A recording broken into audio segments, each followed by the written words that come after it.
اتجوزوا بسرعه زي ما حصل فيا. يلا مبروك. الله يبارك فيك يا مستر يوسف، ميرسي. بس انا مش هتنازل بجد عن ان الشركه كلها تحضر الفرح. هتنورونا كلكم والله. كفايه ان الشركه دي هي وش السعاده عليا، هي اللي خلتني اقابل ريم. الحمد لله. والله انا كان نفسي اكمل شغل بس ما كنتش هبقى مركزه بقى، انت عارف تجهيزات الفرح والجواز. والله يا ريم انا مبسوط ان هي جت منك بصراحه، لان انا كده كنت هرفدك. ايه ده؟ امال انت كنت مفهماني ان انت مهمه هنا؟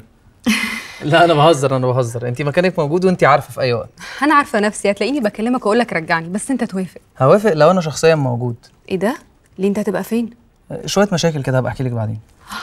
شايفه لذيذ؟ دي ريم كانت مهندسه معانا هنا في الشركه، وكانت مخطوبه لباشمهندس علاء، بس فسخت خطوبتها من علاء. اوكي. اللي كان بعد بقى مستر عمر، ده كان عميل عادي يعني جاي يعمل ابلكيشن لشركته. قامت هي عرفت بقى ان هو راجل غني ومتريش يعني، وباباه رئيس بنك كبير قوي.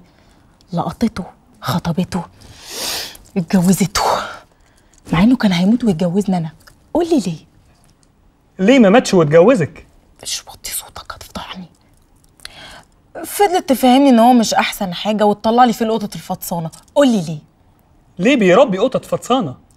يعني فضلت تطلع لي فيه عيوب يعني علشان اشيل الموضوع من دماغي.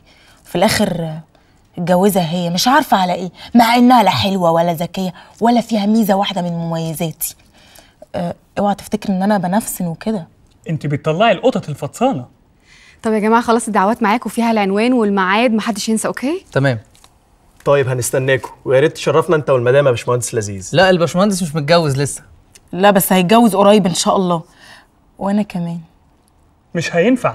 لا هينفع. مش هينفع. لا هينفع ان شاء الله، انت ايش عرفك هينفع.